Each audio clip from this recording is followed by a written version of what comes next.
The Wave Vectors ဟာ2026ခုနှစ်ရဲ့စာပေလောကမှာဝိညာဉ်ရေးရာနဲ့နည်းပညာကြားကပေါင်းကူးတာတစ်ခုလိုတန်ဖိုးထားခံရတဲ့စာအုပ်ပါဒီစာအုပ်ရဲ့မူရင်းကုန်ပုံနဲ့အနှစ်သာရကိုထင်ဟပ်စေမဲ့အကောင်းဆုံးအချက်7ချက်ကိုဖော်ပြပေးလိုက်ပါတယ်တိပဲ့တင်တန်နီယာမှ The Law of Vectors တင်လောကကြီးတွေကိုပေးပို့လိုက်တဲ့မြစ်တာအမုန်းဒါမှမဟုတ်အကူအညီတွေဟာဘယ်တော့မှပျောက်ကွယ်မသွားပါဘူးချိန်တစ်ခုမှာတစ်စီကိုပုံစံတစ်မျိုးနဲ့ပြန်ရောက်လာတတ်ပါတယ်ဒါကြောင့်ကိုပြန်ရခြင်းတဲ့အရာကိုပဲလောကထဲကိုထုတ်လွှတ်ပါဆိုတဲ့လက်တွေ့ကြတဲ့အချက်ပါနှစ်တိတ်ဆိတ်ခြင်းဤစွမ်းအား the potency of silence စူညံလုံးတဲ့ digital ခေတ်ကြီးမှာတိတ်ဆိတ်ခြင်းဟာအားနည်းချက်မဟုတ်ပဲကိုပြန်ရှာဖွေနိုင်တဲ့အင်အားကြီးဆုံးလက်နက်ဖြစ်ကြောင်းဖော်ပြထားပါတယ်3အသေးအဖွဲကောင်းမှုများဤအကျိုးသက်ရောက်မှု the ripple effect လူတစ်ယောက်ကိုပြုံးပြလိုက်တာဒါမှမဟုတ်တကားဖွင့်ပေးလိုက်တာမျိုးဟာသေးငယ်ပေမဲ့အဲ့ဒီလူရဲ့တစ်နေ့တာလုံးကိုပြောင်းလဲပေးနိုင်ပါတယ်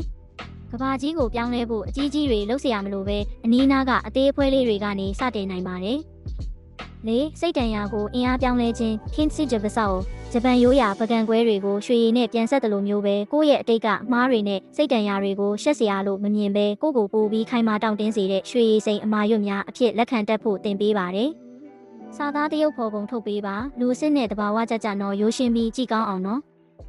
ငါ digital အစိတ်ဖြည့်ခြင်း digital presence humanescence နည်းပညာတွေကြားမှာနင်မိုးမနေပဲတစ်ဖက်လူနဲ့စကားပြောတဲ့အခါမျက်လုံးချင်းစုံကြည့်တာလက်ဖက်ရည်တူတောက်တာမျိုးကဲ့သို့သောလူသားဆန်တဲ့ထိတွေ့မှုတွေကိုတန်ဖိုးထားဖို့ပါ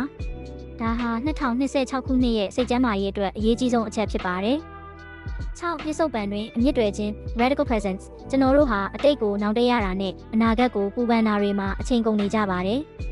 အခုလက်ရှိလုပ်နေတဲ့အလုပ်အခုလက်ရှိရောက်နေတဲ့နေရာမှာပဲအာယုံအပြည့်အဝစိုက်ချင်းကသာစိုးရိမ်ပူပန်မှု anxiety ကိုလျှော့ချပေးနိုင်ပါတယ်။ခုနကမိမိကိုယ်ကိုရိုးသားခြင်း the cost of perfection ပြည့်စုံအောင်ဟန်ဆောင်နေရခြင်းဟာအယမ်းပင်ပန်းပါတယ်။ကိုယ့်ရဲ့အားနည်းချက်တွေကိုဝန်ခံပြီးကိုယ့်ရဲ့ပင်ကိုယ်ပုံစံအတိုင်းနေထိုင်ခြင်းကသာရေရှည်မှာစိတ်ချမ်းသာမှုကိုပေးစွမ်းနိုင်ပါတယ်။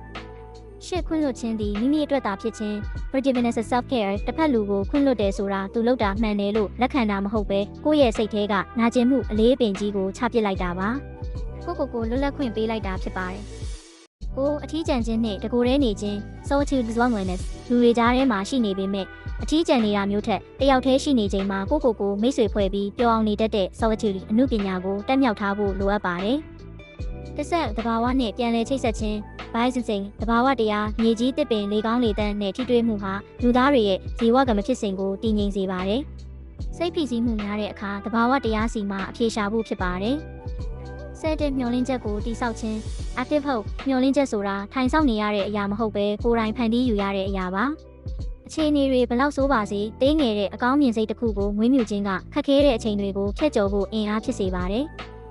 ဆယ်နှစ်အမှတ်တရများဤတန်ဖိုး investing in nachos ပစ္စည်းဥစ္စာတွေစုဆောင်းတာထက်လူတွေရဲ့ဘဝထဲမှာကိုယ်တတိယနေစေမဲ့အမှတ်တရကောင်းတွေစုဆောင်းတာကပိုပြီးအတိတ်ပဲရှိပါတယ်။သင်မရှိတော့တဲ့အခါသင်ရဲ့ပဲ့တင်တန်တွေကကျန်ရစ်သူတွေအတွက်လမ်းပြမိအိမ်ဖြစ်နေပါလိမ့်မယ်။